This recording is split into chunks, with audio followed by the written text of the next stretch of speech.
Hey guys, welcome back to the Trading Coach Podcast. In today's episode, we're going to talk about personal finance and how to hold on to your wealth. I'm going to share with you a pretty funny story on how I almost blew all of mine, and also tell you why the same type of journaling that we do in the market for our trading is going to be very beneficial for our personal finances as well. Now, if you haven't done so already, guys, make sure you support the podcast. Give me a rating and a review on whichever podcast app you listen to this at. All right? Enjoy. It was funny because Todd would give me lessons. The first time I met Todd, and this is when I had gone from a place where like I didn't come from a lot of money. So I worked hard for everything I got. And like, again, when I told you guys when I got out of college, I was working 3 jobs, like 3 odd jobs. I was working with troubled children in the school district. I was coaching track and field, which I'm not sure I was getting paid for. But I was a janitor at night.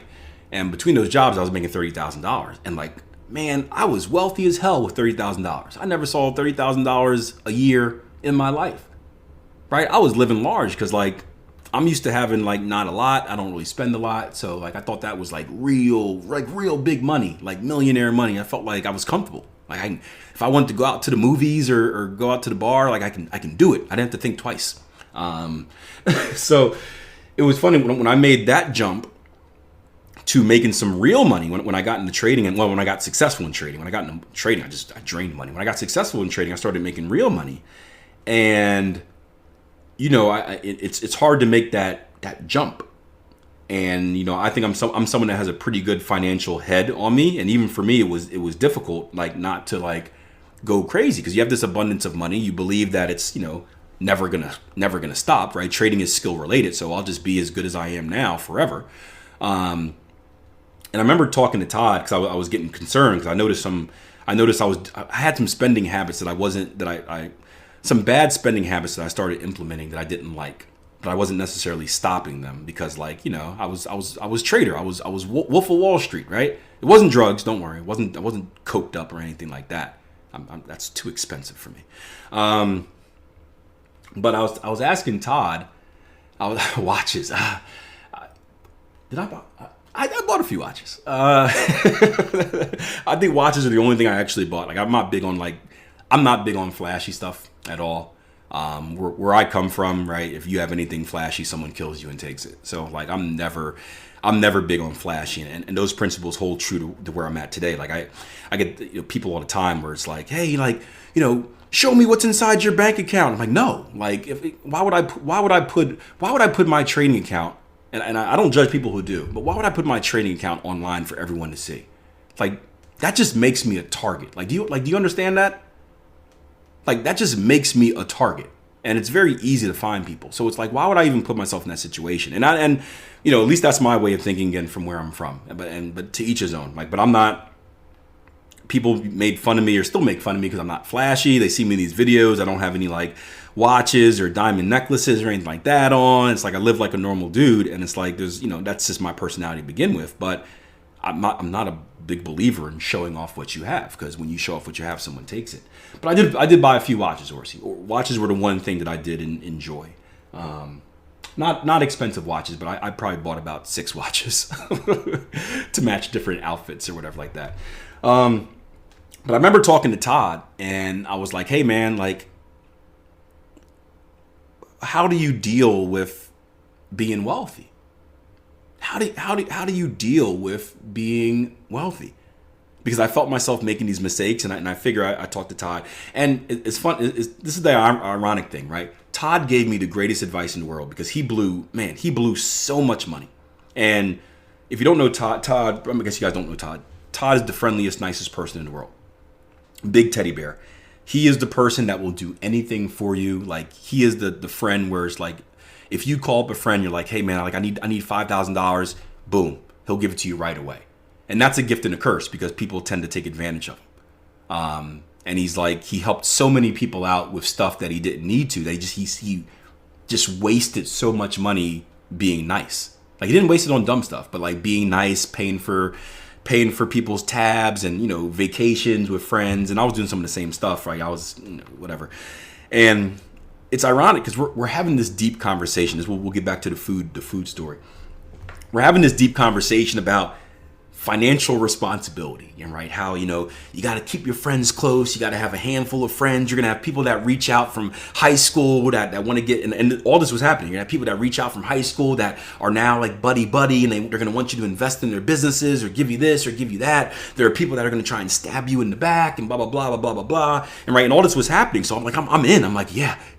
What do I do? And he's schooling me and telling me, you got to do this. You got to have rules just like in trading and blah, blah, blah, blah, blah, blah, blah. And, this money can drop at any time, right? You can lose the skill of trading. You can lose the accounts that you're managing. You can, blow up your business, blah, blah, blah, blah, blah. And so we're having this really deep, great conversation on financial responsibility. And you know what happens at the same time? As he's doing this, right, the waitress comes over, like 4 or 5 waitresses come over with our food. And why is it 4 or 5 waitresses? Because Todd ordered every appetizer on the menu. I forgot about the whole part of the conversation before we first got in, where he's like, it was like a barbecue joint.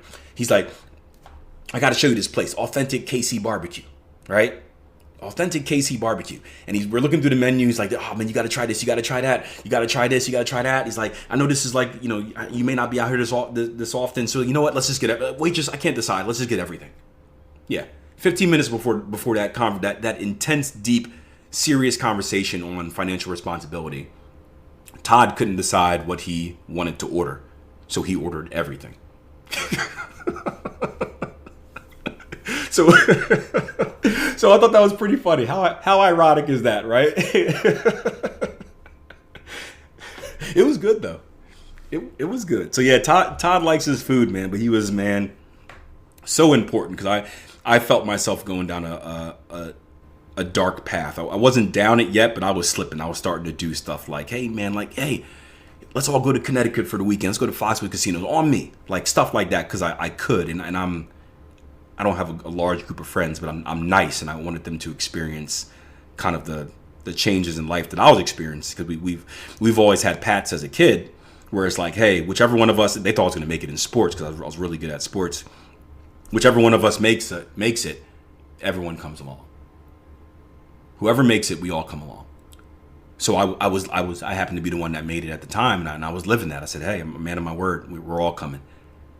But I was so short-sighted, thinking that, hey, this trading thing is going to last forever. I'm going to be managing this money forever. This was before. I think this is before. I think I was just getting into education at this time. I think that's where I was there having a conversation about. And yeah, glad we had that conversation. Glad we had that food too. It was good. All right. Cherry says, how do you keep yourself in check? You just go back to your principles. You just got to slap yourself in the face a little bit and go back to your principles of hey, what are the basic rules of financial responsibility, right? Just like we have rules in trading, we should have rules for our personal finance. Here's how much goes into my savings. Here's how much rolls back into my investment accounts. Here's what goes into bills. Here's what goes into my fund money. Here's what goes into future investment accounts or emergency investment accounts, right? You have rules, and you're very strict with how you do those rules. And it's just like percentage, right?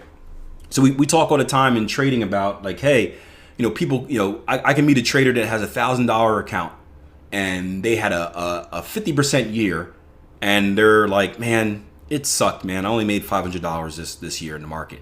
And it's like, well, yeah, but you're looking at the wrong figure. You're looking at the money. $500 isn't a lot. But the truth is, you made a 50% return on investment. So if you can focus on doing what you need to do to consistently make that 50% return on investment, like the account's going to grow. And you can make a 50% return on investment off of your $5,000 account, off of your $20,000 account, off of your $100,000 account. And then you get these amazing things. So you got to look in the perspective of percentages. So the same thing goes with wealth, right? And the problem is when people don't look at it that way. When people start making more money, they start spending more money, right? Jason Greystone did a good, a TikTok or YouTube short, whatever it was, a little video the other day about the toothpaste. I don't know if you guys saw that. But he said, you think about what people do with toothpaste. You got this full toothpaste for you guys that use toothpaste, right? For you, for you guys that, yeah, you better use toothpaste. You have a full bottle, and what do you do at the beginning, right? You're putting a big old slab of toothpaste on your brush, big old slab of toothpaste, and then what happens at the very end when you get to the end?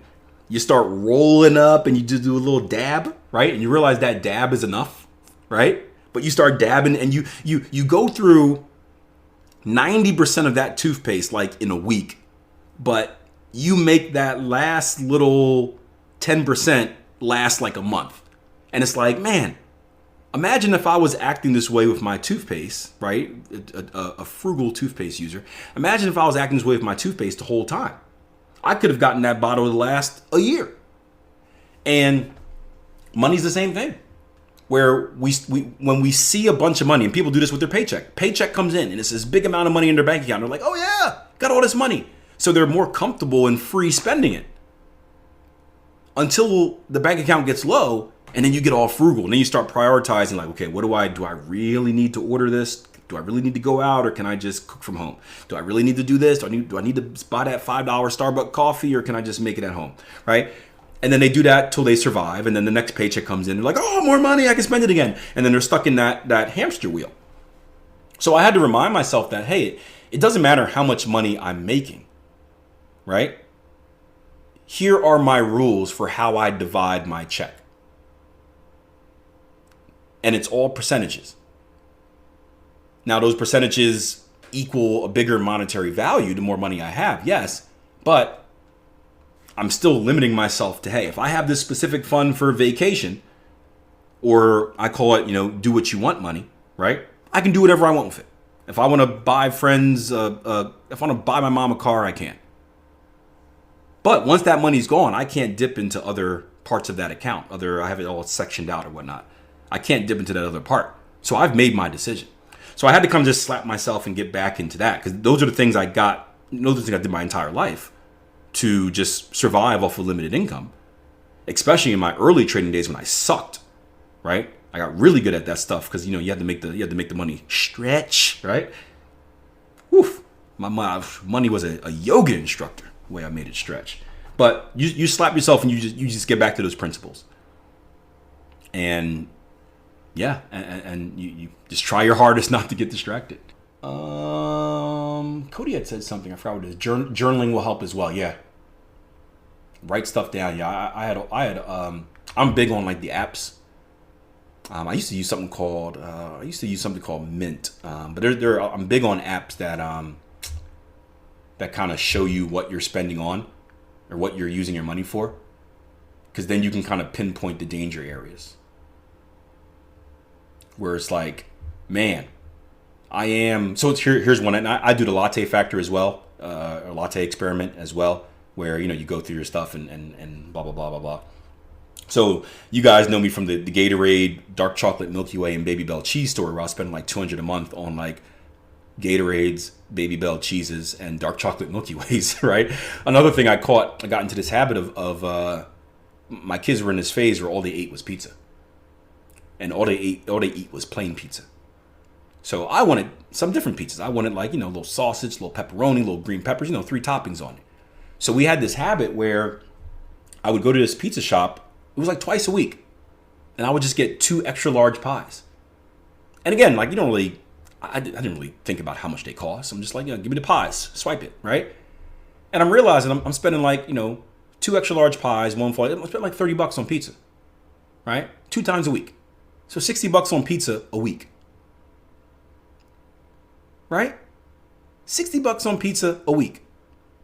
Almost $300 a month on pizza. And I'm like, do I really need to be doing this? What if I just cut that in half? What if I just cut that in half? So like stuff like that. You pay attention. You just like we talked about earlier about how we journal in our trading to kind of determine what rules need to be adjusted. You do the same thing with your personal finance. You journal, you keep track, you go back and review, whether it's monthly, whether it's quarterly, and then you find the parts that you can get better at, and then you get better at them, and that keeps you on track. So I think in life, like you said, Cody, it's all just journaling and the ability to do self-review. Because it's not a problem to make mistakes. We just want to identify them and we can learn from them. The problem is when we don't know why we're in the situation that we're in. It's easy to say, okay, well, I'm spending $300 on pizza. That's why my food budget is up. Or, hey, I had this phase where I got on all this organic stuff, and organic stuff costs like 10 times the normal stuff. Oh, that's why I spend an average of $200 more on grocery shopping.